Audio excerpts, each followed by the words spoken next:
Hello, this is Melanie Guralnik, and for the next hour, I'll be reading from the August 4th issue of the Toronto Sun on the Niagara Frontier Radio Reading Service. The first story is Canada-U.S. Trade Talks Back On in Washington by Brian Toey.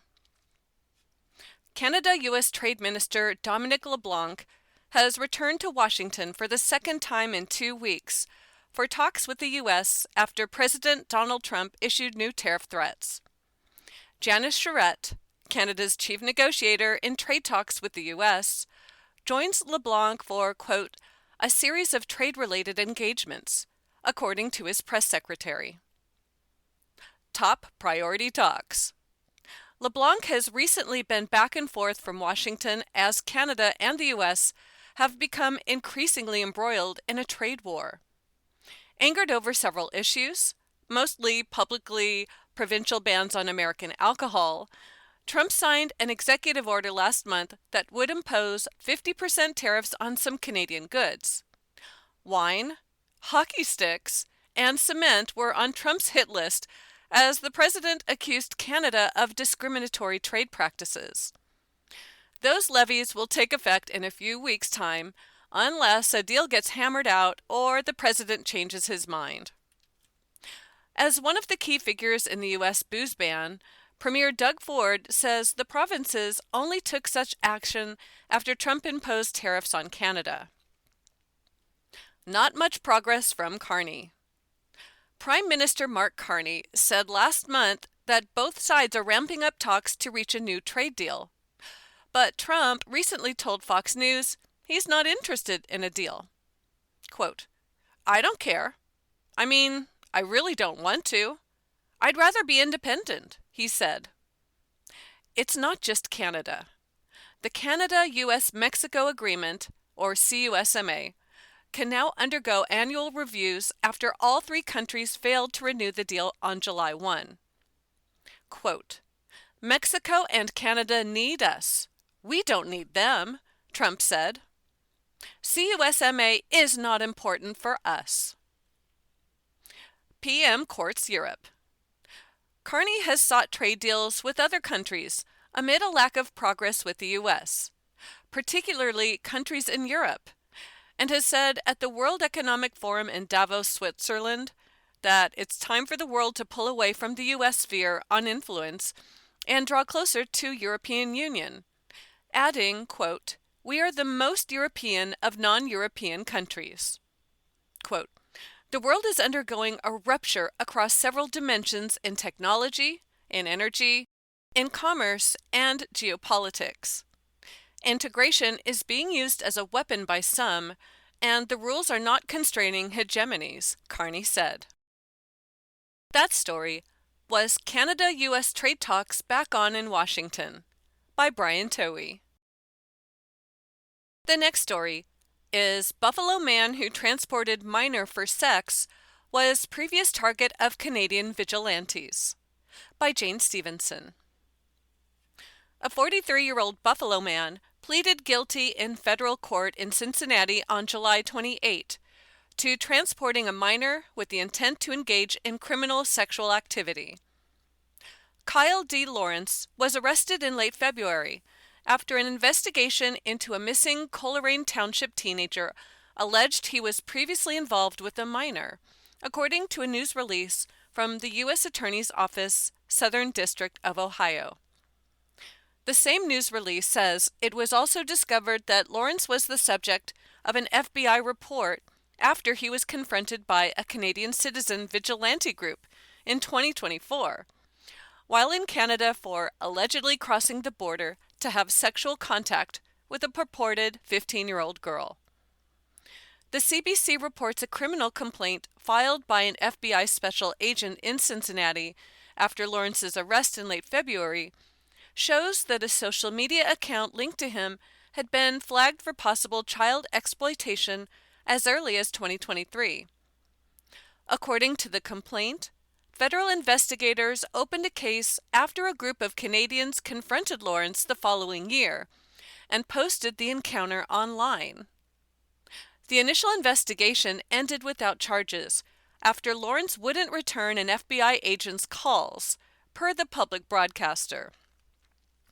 FBI Special Agent Brandon Capps, from the agency's Cincinnati field office, wrote that Lawrence was reported to the FBI in May 2024 after he'd been confronted by a citizen vigilante group while in Canada, the CBC reported. Quote, "The group confronted Lawrence for traveling to Canada to have sexual contact with a purported 15-year-old girl," Capps wrote in the sworn criminal complaint. The group later posted their confrontation with Lawrence online.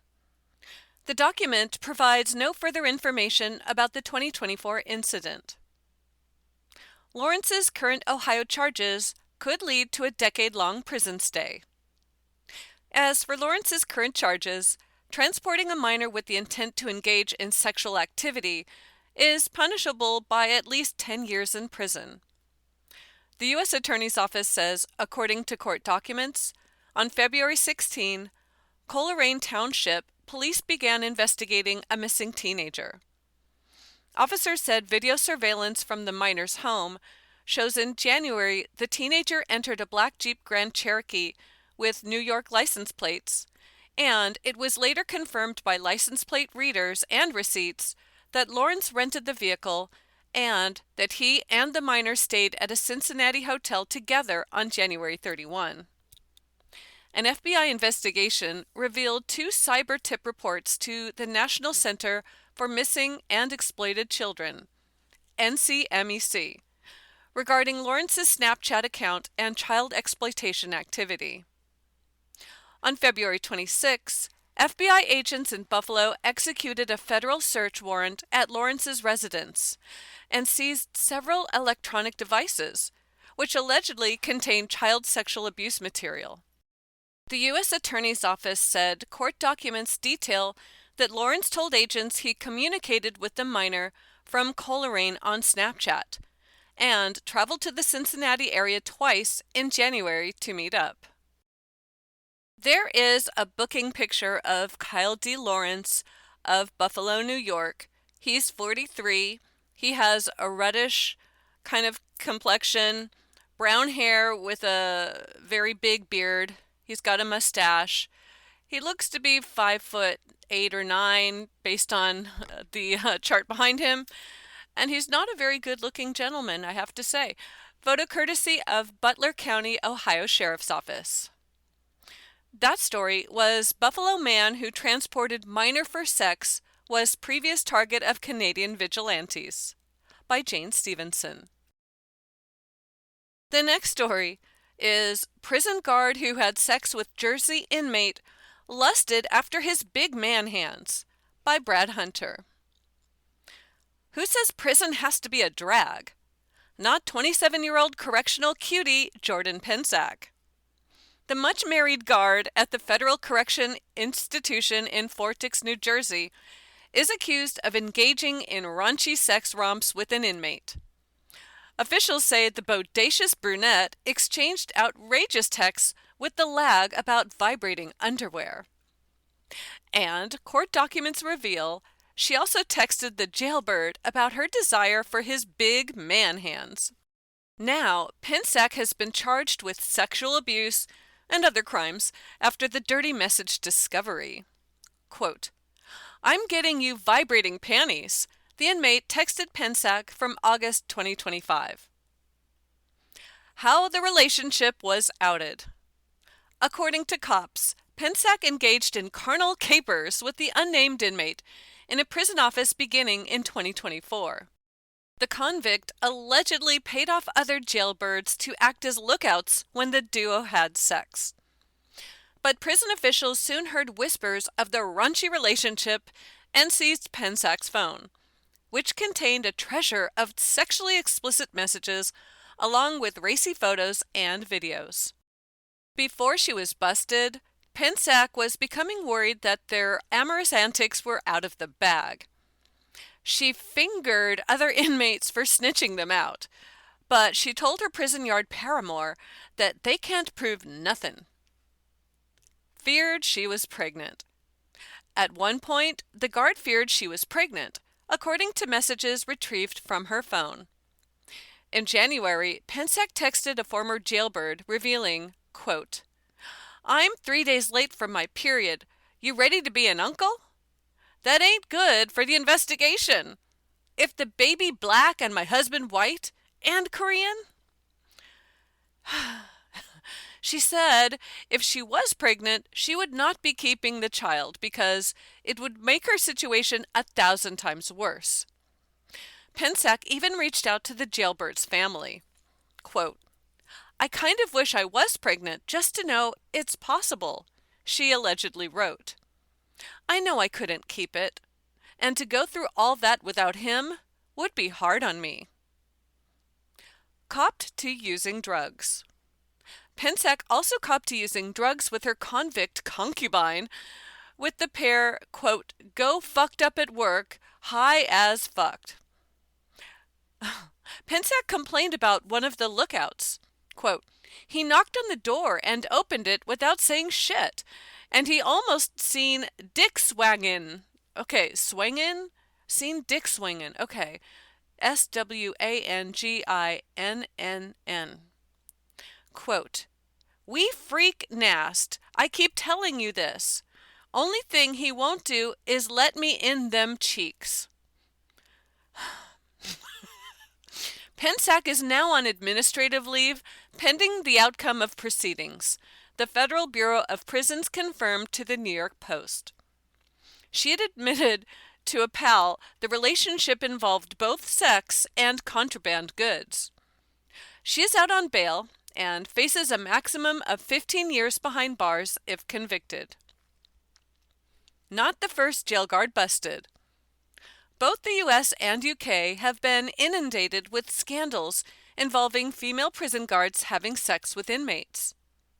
One of the most egregious incidents was that of then 26-year-old Fresno County jail guard Tina Gonzalez. She enjoyed having an audience while having sex with her convicted Casanova. Gonzalez often performed sex acts or had sex with her bad boy beau in front of 11 other inmates, according to the Fresno Bee. She even cut a hole in her uniform pants to make sex easier. She was sentenced to 7 months behind bars and 2 years probation. There is a picture of Tina Gonzalez that is her booking photo. Jesus Christ, I've never seen someone so gorgeous in a booking photo. This looks like cover of Vogue magazine stuff, okay? So she has this beautiful, like kind of wavy, long, blondish brown hair, gorgeous face, and she's posed with her head kind of cocked down and giving like this very sultry look. Wow, okay, and photo courtesy of Fresno County Sheriff's Office. There is also a picture of the prison guard named Jordan Pensack. It's kind of pixely, it's a close-up picture. I don't think this is a booking picture, it's like a glamour shot. And she's wearing like heavy top eyeliner, and she has long straight brown hair, and she's real pretty too. There is no photo credit given. That story is prison guard who had sex with Jersey inmate lusted after his big man hands, by Brad Hunter. The next story is Gangsters Bring All the Ammunition They Need to Conquer Northern Ontario, by Brad Hunter. In 1900, William Randolph Hearst decided he would expand his newspaper empire with the Chicago American. His top lieutenants, Solomon Carvalho, warned Hearst that the Windy City was a tough town and they'd almost certainly have to shoot their way in. Hearst responded, "Take all the ammunition you'll need." What does a quote about a long-ago newspaper war have to do with the crime in 2026? Plenty. Climbing body counts in Hinterland. Podunk towns that formerly were on the list of Hinterland's who's who are racking up body counts. Over the past weekend, in Timmins, 800 kilometers due north of Toronto, there were 2 murders, making it 3 homicides this year. When I worked at the Timmins Daily Press in the mid-1990s, there wasn't one homicide a year. 2 in the same calendar year?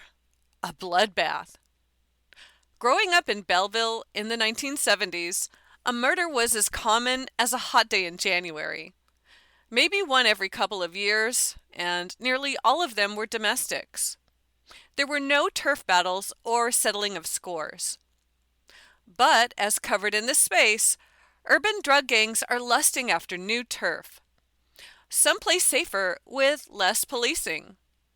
A place where they can march in and take control and feed local junkies their deadly product. You are listening to a reading of articles and features from the Toronto Sun on the Niagara Frontier Radio Reading Service. Many of the alleged killers, victims from GTA. Shortly after midnight on Friday, cops in the northern Ontario city responded to reports of gunfire. The victim was VSA and died shortly after arrival at Timmins General Hospital. The dead man has been identified as Jason Oliver Bartley, 31, of the Toronto area. Now, when it comes to recent murders in northern Ontario, you will see a lot of Torontos, of Bramptons, and of Mississaugas. These people are not cottaging. Exactly what Bartley was doing in Timmins isn't clear. When he was 19, a man with the same name was arrested when cops shattered a suspected sex trafficking ring linked to notorious East End street gang called G-Way. The Toronto Sun reported at the time that girls aged 14 to 17 were recruited and forced to work as sex slaves in the GTA and across the country. It is not known what the outcome of those charges were. So far, no suspect has been nabbed in the slaying of Bartley, a father of 3. Cops arrested Toronto boy, 17. 24 hours later, cops responded to a second shooting. This time, it was 3 individuals with gunshot wounds, with one of the party dead at the scene. Another remains in serious condition in hospital with life-threatening injuries. The dead man was identified as Cole Lefebvre, 32. 2 splashes of local color, Caleb Booth, 22, and Caitlin Fudge, 32, have been charged with first-degree murder, 2 counts of attempted murder, and a slew of drugs and gun charges. 4 years ago, Booth took another fall for drugs. Earlier in the year, a 48-year-old man named Yannick Boulay was shot to death at his Timmins home. In April, cops arrested a 17-year-old Toronto boy and charged him with second-degree murder.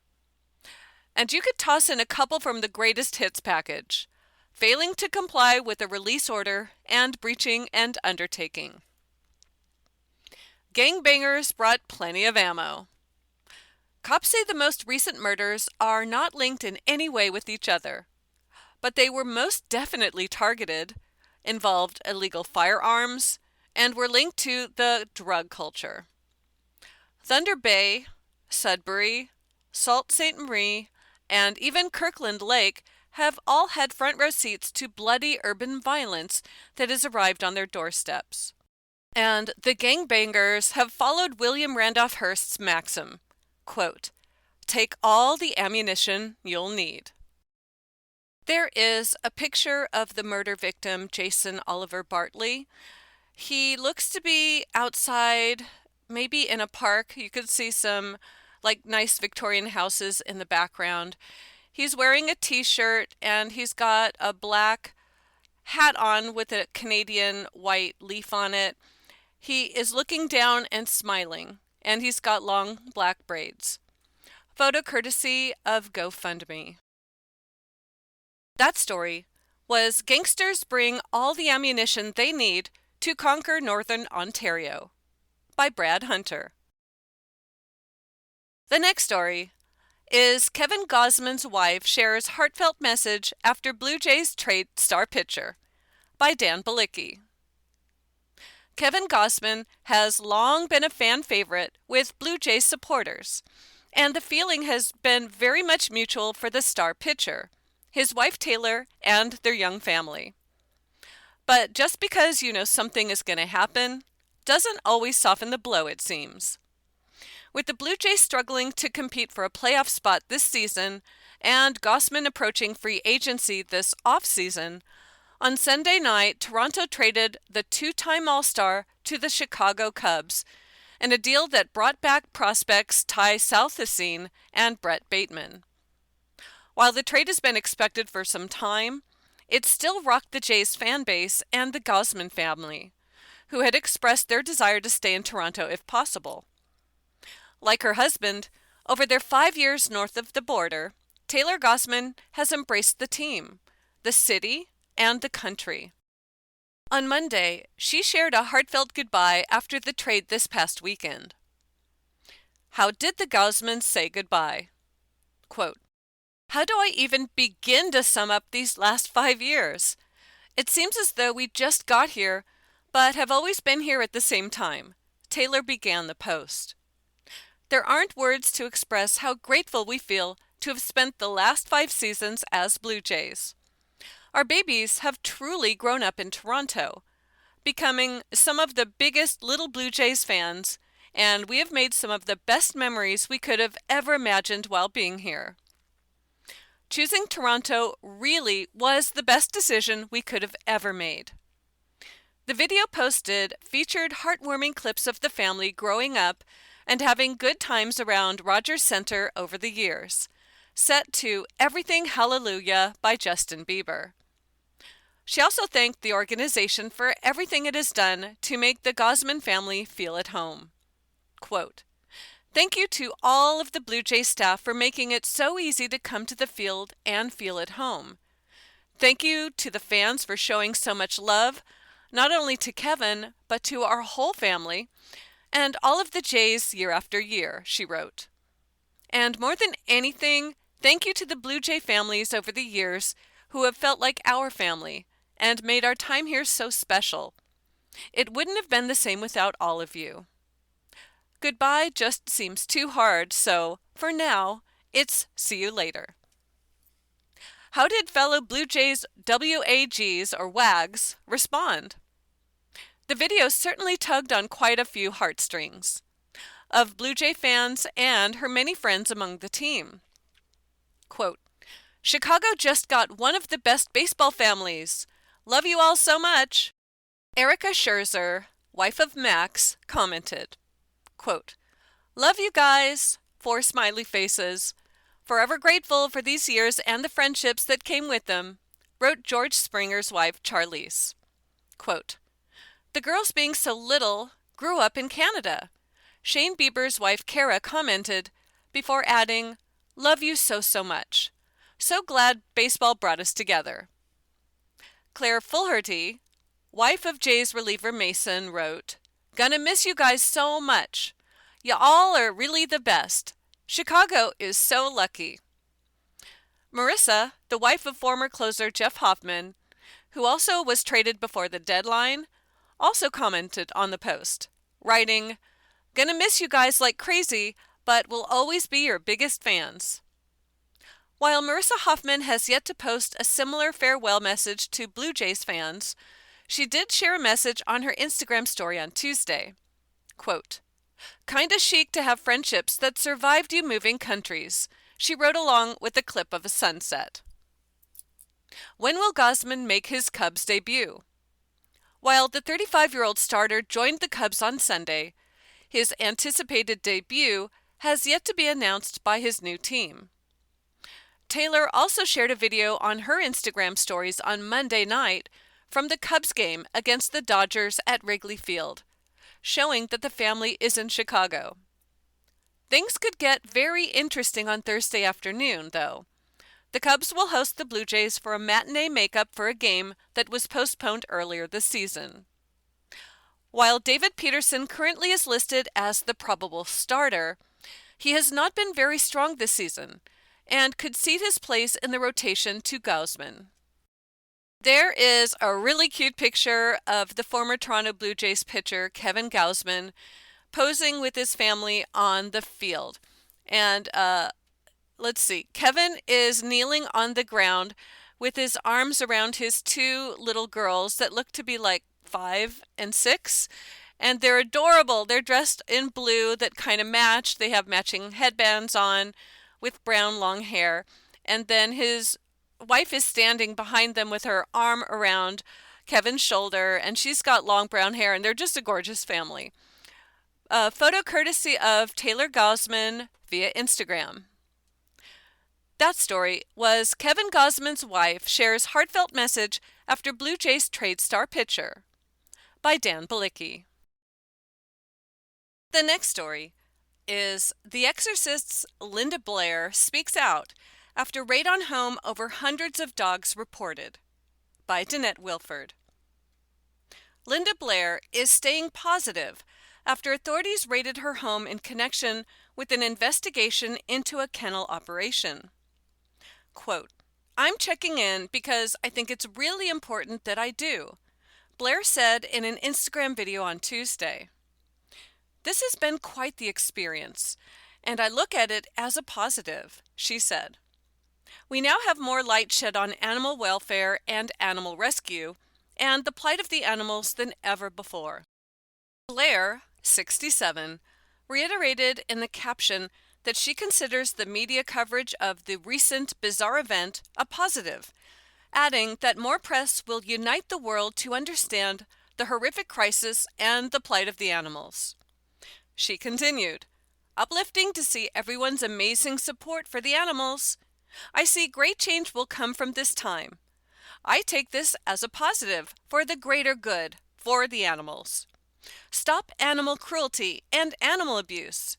We have the ability to live together with compassion in a cruelty-free world." What authorities found. Blair's property was searched on Friday as part of a joint operation between the Los Angeles County Department of Animal Care and Control and the Los Angeles County Department of Regional Planning after concerned neighbors reported there were hundreds of dogs there, TMZ reported. Neighbors of Blair told the outlet that for years they have constantly heard cries and howls from dogs that sound like they're in distress. Blair had ignored 24 attempts by county agencies to connect with her about the issue, according to the outlet. Authorities showed up over possible animal neglect and code violations, and not only determined the kennel's facility permits expired in 2023, but also discovered 251 dogs on the property. Linda insists everything is fine. The animal advocate downplayed the incident in an Instagram post one day after the search was conducted of her Southern California home. Quote, "The animals are good in lieu of our surprise visit in 105-degree heat," she revealed. "Turns out we just have some paperwork to do and some diagrams, but as everyone knows, I'm looking to move so that I can be more educational and help more animals," she continued. "I'd rather move forward." Law enforcement told TMZ that, quote, "No dog showed signs of illness or injury. And for now, no dogs have been seized. The investigation is ongoing." There is a picture that, it was taken in 2015 of actress Linda Blair. She's backstage at an all-star dog rescue celebration, and she's wearing a black top with this long necklace, and there is a really cute pit bull that's kind of licking her chin, and she's smiling. Her hair and makeup look great. Photo courtesy of Rebecca Sapp via Getty Images for Backstage Creations. That was The Exorcist's Linda Blair speaks out after raid on home over hundreds of dogs reported by Danette Wilford. You are listening to a reading of articles and features from the Toronto Sun on the Niagara Frontier Radio Reading Service. The next story is Man Rescued from Scarborough Bluffs After Passerby Hears Cries by Gordon Anderson. An unidentified man was rescued by Toronto Fire Service crews on Tuesday morning after possibly being stuck for about a day on the Scarborough Bluffs. Quote, "It is unclear why the man was there or how exactly he got stuck. Fire Commander John Davidson of the Technical Operations Unit told reporters. The lone male, quote, apparently fell over the edge, but I cannot confirm that, he added. Fire crews were called to the scene at approximately 8 a.m. by someone who heard a man in distress and then called 911. It is believed, although not yet confirmed, that he'd been stuck for about 24 hours. Quote, "He's very lucky that the passerby did hear him," Davidson said. "He's very fortunate in being discovered and rescued from the situation." The extraction. Once the man was located, the rescue team conducted a ladder insertion. A ladder was brought forward rather than a full rope system that we normally use on the bluffs, Davidson said. That person was successfully removed from the bluff and transported by our Marine unit over to the dock, where they were transferred over to our partners at Toronto Paramedic Services, Davidson said. The man had minor injuries and was also dehydrated from his extended exposure time to the elements. Davidson said people traversing the area of the bluffs should stay on designated trails and not let curiosity get the better of them by accessing areas that are fenced off. Quote, "It has been an issue in my 34 years of Toronto Fire Service. The bluffs have always been that entertainment area for adventurers, but use it from a safe distance," he said. "It's a dangerous area, although it is a very beautiful area. We just have to respect the elements and the hazards down there." There is a picture of the Scarborough Bluffs as seen from Bluffers Park Beach, and it's in Toronto, and the sand is a really beautiful golden color, and the bluffs are pretty sharp, steep areas that I don't know how high they would be, but a lot of it is rock, and then there's lots of greenery, including some trees, and there are some people on the beach too. Photo by Ernest Dorazuk via the Toronto Sun Files.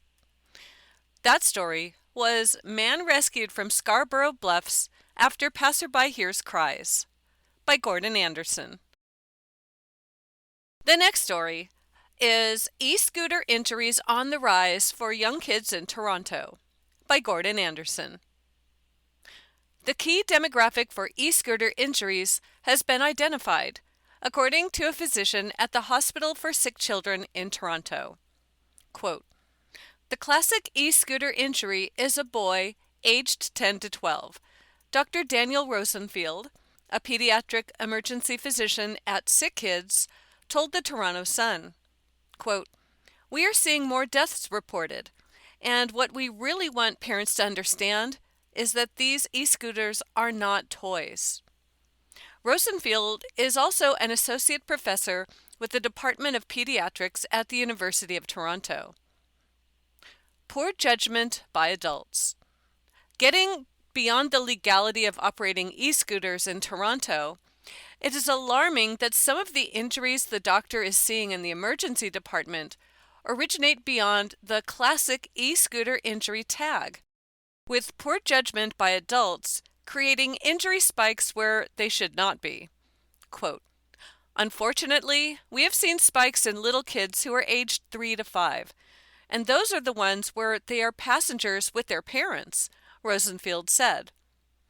That is basically a parent riding a scooter with their small child in front of them on the scooter. Yeah, when you say it out loud, it sounds as dangerous as it is, he said. Naturally, this example of irresponsible behavior isn't just limited to adults, as kids tend to be mirrors, reflecting dangerous behavior that they see around them. Other times, it is a sibling, when the 12-year-old will put their 6-year-old with them as a game for fun, whatever it may be, Rosenfeld said. These devices are not designed for passengers at the best of times, let alone when they are being navigated by a 12-year-old preteen. Sick Kids has seen e-scooter injuries increase exponentially in recent years. Rosenfield says Sick Kids treated 23 e-scooter accidents in 2023, 46 the following year, and 107 last year. This year's final numbers are not yet available. The injuries run the gamut from the simple to the complex and life-altering. Quote, "We see everything from little scrapes and small cuts that need a couple stitches, but the thing that really concerns us, and what we're seeing more of, is the major trauma," Rosenfield said. And when I say major trauma, I mean we're seeing major head injuries. These children, the majority of the time, are not wearing helmets. We're seeing high-speed crashes resulting in major injuries that require our intensive care brain surgery units. We have seen surgeries for abdominal trauma, major compound fractures, or other procedures and things of that nature. And those are the injuries we want to try and avoid because they're life-altering. And it can result in prolonged rehabilitation periods in the rehab hospital, and long ICU stays, and more. Illegal in the city. The city defines an e-scooter as, quote, "an electric kick scooter. It's a two-wheeled, battery-powered vehicle with handlebars and a platform to stand on." Not to be confused with its brethren, e-bikes are legal to operate in Toronto. Despite the noticeable increase in popularity, e-scooters are illegal to operate on public streets, sidewalks, bicycle lanes, cycle tracks, trails and paths, and parks in Toronto. The Ontario government launched an e-scooter pilot program back in January 2020, but the city declined to participate, and that is why they are illegal, as opposed to other municipalities that have opted into the program. Despite the ban, the city's health department has found a doubling effect. Between 2022 and 2024, Toronto Public Health found emergency department visits doubled, rising from 423 to 804, and urgent emergency visits more than doubled from 322 to 667. About 68% of people treated for e-scooter fall injuries in an emergency department setting were male. Rosenfield isn't hiding his head in the sand. He knows the popularity of these vehicles and understands that the number of injuries will surely only increase. Quote, "We are seeing more deaths reported, and what we really want parents to understand is that these are not toys, and they should not be buying them for their children," he said. There is a reason they are illegal to be used under the age of 16 in the province of Ontario, and that is because children are simply unable to navigate these devices safely. That story was E-Scooter Injuries on Rise for Young Kids in Toronto by Gordon Anderson. The next story is Adult Tricycle of Man with Parkinson's Stolen. Ottawa Cops Seek Public's Help by Staff Reporter. A man with Parkinson's disease has had his specialty-built adult tricycle stolen, and the Ottawa Police would like the public's help as they search for the person who took it. The theft took place between July 12th and July 14th, when the tricycle was taken from a residential driveway in the Alta Vista area, the Ottawa Police Service said in a news release on August 4th. Police said the trike was custom-made for an elderly male with advanced Parkinson's disease. Police described the subject as a male with long brown curly hair past his shoulders and tanned skin, and said he was wearing a red t-shirt, black pants with patches, black rubber or motorcycle-style boots, and was also carrying a black backpack. Anyone with information about this suspect's identity or the incident is asked to contact the Ottawa Police Service at 613-236-1222, extension 4713. Anonymous tips can be submitted by calling Crime Stoppers toll-free at 1-800-222-8477 or at crimestoppers.ca. There are 3 pictures of the suspect He is walking, wearing the red shirt. The backpack is on his back. He's got these heavy sunglasses that have like a blue reflection, and he has long curly brown hair. And he's just walking through the park, kind of looking towards the camera. I don't know who took it. And then the last picture is of him on the tricycle riding it away. Photo by handout by the Ottawa Police Service. That story was Adult Tricycle of Man with Parkinson's Stolen. Ottawa Cops Seek Public's Help by staff reporter. The next story is Ontario Teacher Contract Talks Have Stalled. Is a fall strike possible? By Alan S. Hale. Toronto. Ontario's 255,000 school teachers and education workers are going to be without a contract at the end of August, and the process of negotiating a new one has not been going well. The province and English public school teachers have reached an impasse during one of their early stages of bargaining, and now it appears negotiations will not be able to resume until well after the new school year starts. So, what's happening, and what could it mean for the start of school in September? What is the problem with negotiations? The Ford government and Ontario's public education unions have clashed over the central/local split. This is an early phase in bargaining to decide what issues are to be negotiated between the unions and local school boards, and what must be negotiated centrally with Queen's Park. According to the unions, this stage in the process is not usually contentious. Ever since the previous Liberal government passed the School Boards Collective Bargaining Act in 2014, it has generally been accepted that staffing decisions are handled in local negotiations, while monetary decisions, such as salaries and benefits, have to be negotiated centrally. But that has not been the case this time. Unions are resisting efforts by the province to have more issues negotiated centrally, particularly the layoffs and staff reassignments that occur before the start of every school year, which the unions argue need to be negotiated in response to local needs. Quote, "Those are very unique circumstances to local boards that have had long established practices.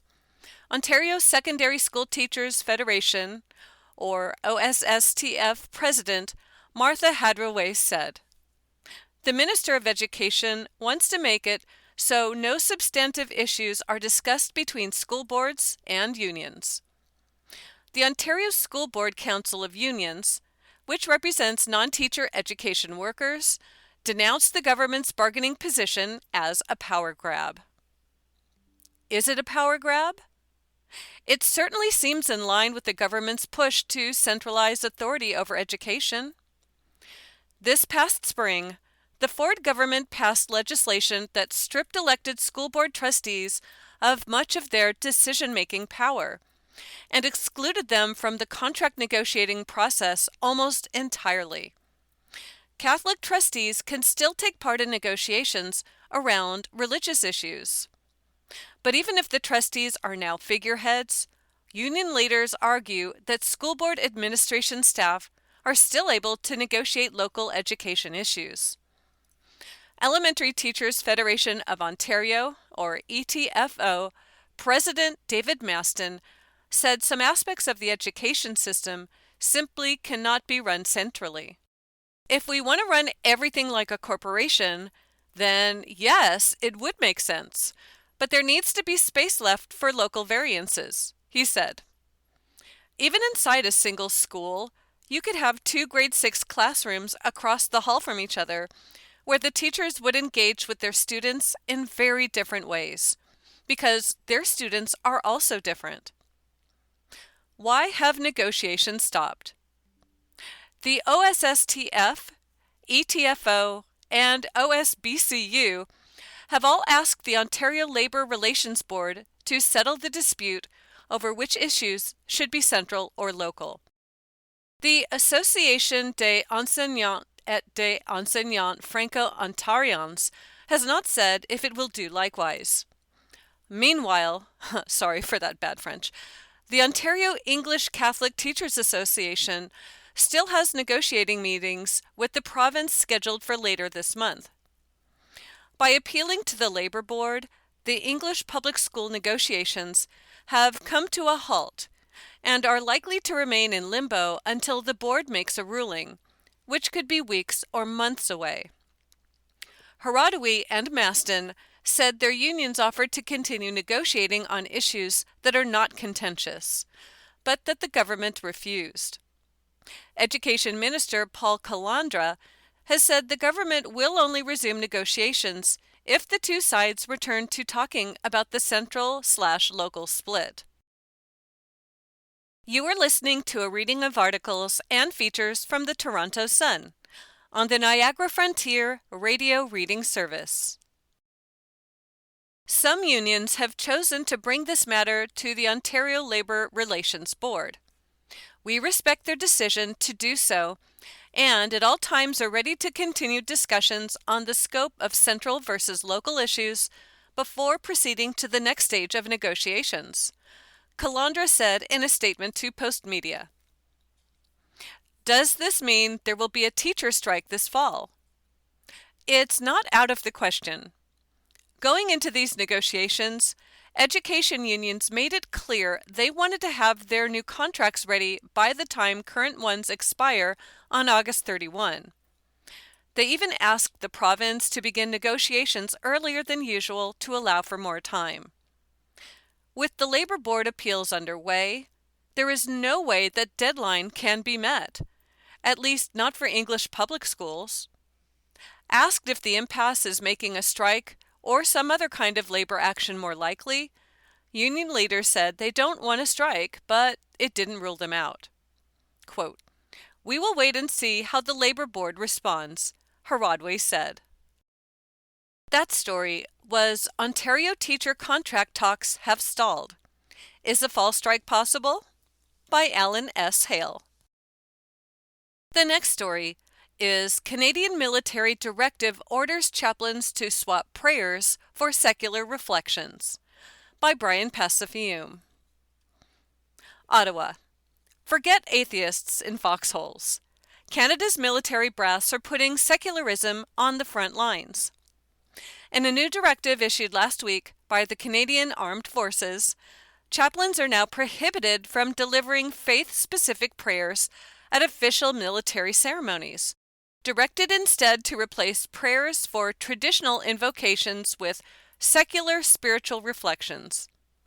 Under Military Personnel Instruction 03/26, titled Spiritual Reflections in Military Settings, and issued on July 29th, military members and chaplains delivering public remarks now must refrain from using faith-specific words, rituals, or symbols. Quote, "Spiritual reflections do not use religious-specific language, including references to God, etc.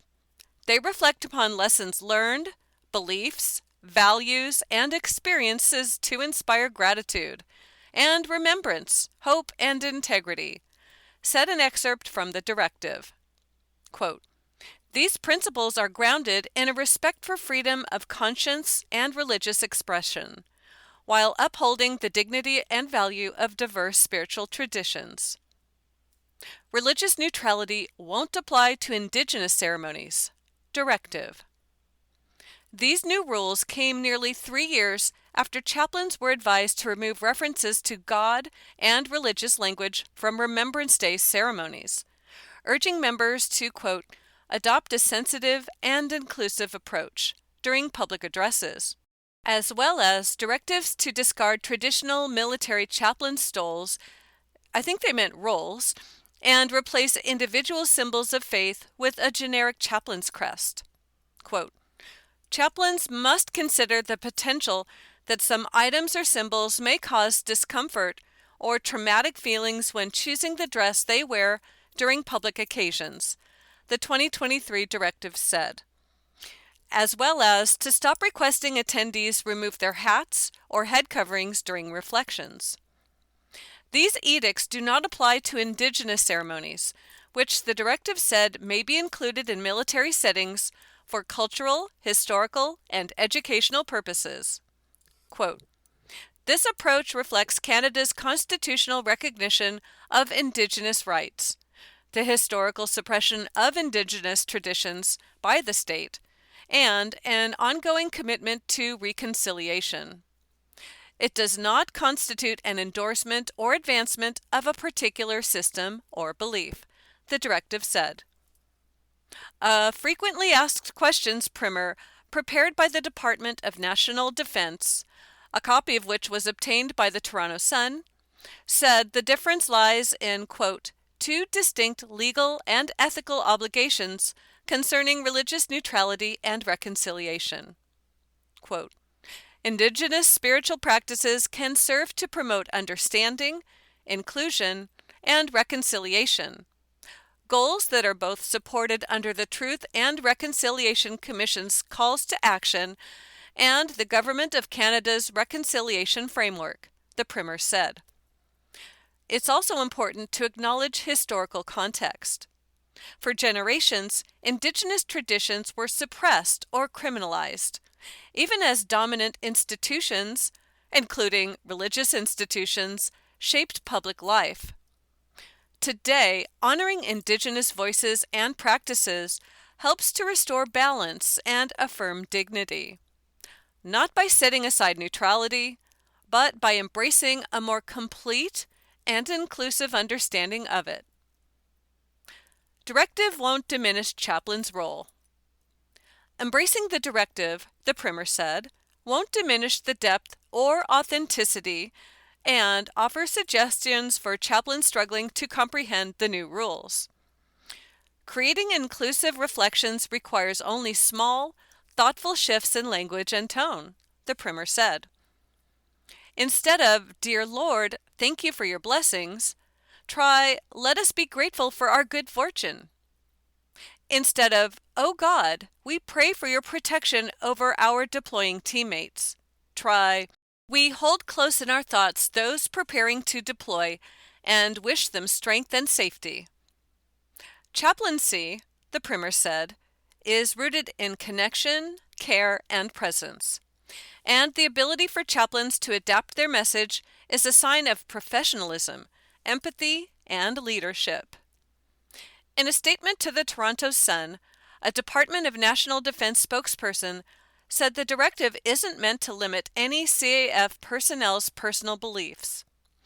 The aim is for ceremonial moments to bring people together, regardless of belief, said a portion of the statement. The Royal Canadian Chaplain Service continues to offer prayer, support religious expression, and care in settings where it is voluntary, meaningful, and relevant to the individuals present. That story was Canadian Military Directive Orders Chaplains to Swap Prayers for Secular Reflections by Brian Pacifiume. The next story is Premier Danielle Smith criticizes Edmonton police for video on hate reporting by Cindy Tran. Alberta Premier Danielle Smith says police should focus on violent crimes, not free speech, in response to a recent Edmonton Police Service video encouraging Albertans to report hate. The 18-second video posted on July 31 by EPS showed a number of comments saying things like, "Canada needs fucking deportation now," and "bad drivers are always fill in the blank people," and "we are letting fill in the blank take over, and if you say anything, you're going to jail." The video ended by saying, "Hate has no home here," and encouraged Albertans to report any hate they see to EPS. In a Tuesday social post on X, Smith and Alberta's police service should be focused on addressing violent crimes, theft, illegal drugs, and vandalism, not people's free speech. Quote, "Free speech is a foundational Alberta value. We don't believe in policing unpopular or religious-based statements, even if they're controversial," Smith wrote. "That's a slippery slope other countries have fallen into, and we can't go down that road. Public Safety Minister Mike Ellis also took to social media on Tuesday to say the province will be contacting police agencies to ensure their priorities are on addressing violent crime, theft, illegal drugs, and vandalism. He said the province is committed to upholding the right to free speech, regardless of individual religious or political beliefs. Quote, Alberta's government does not condone hate speech or violence, but we believe law enforcement should be focused on stopping violent crime, not policing opinions or hurt feelings, Ellis wrote. Post Media has reached out to EPS for comment. That was Premier Danielle Smith criticizes Edmonton police for video on hate reporting by Cindy Tran. The next story is Tate McRae addresses rumors she's a MAGA supporter by Mark Danielle. Calgary native Tate McRae is shutting down speculation that she's politically aligned with Donald Trump supporters. In a new interview with Variety, McRae, 23, fired back at rumors that she's a conservative stemming from her romance with NHL star Jack Hughes and her musical collaboration with Morgan Wallen. Addressing her romance with Hughes, McRae said she wants to keep her private life out of the spotlight. Quote, I try to keep my relationships as sacred and private as possible, McRae told Variety in a new cover story. I love the people in my life. They love me. You just try to keep that circle as positive and supportive as possible. And the outside noise? I can't do anything about that. Focusing my energy on something that I can't control, it just puts me in a bad mood. The piece also touches on her duet called What I Want with Wallen, who came under fire after he was videoed using a racial slur in 2021. Wallen has never discussed his political beliefs publicly, but some people have attached the country singer to Trump's MAGA movement. Variety took a deeper dive into the topic in May 2025 when it published an article titled, Does Being a Morgan Wallen Fan Make You MAGA? Why the Country Bad Boys Music is Trump-Coded. That's all the time we have for this story, which was Tate McRae addresses rumors she's a MAGA supporter by Mark Danielle. You've been listening to a reading of articles and features from the August 4th issue of the Toronto Sun. Your reader has been Melanie Gorelnik. Thank you for listening.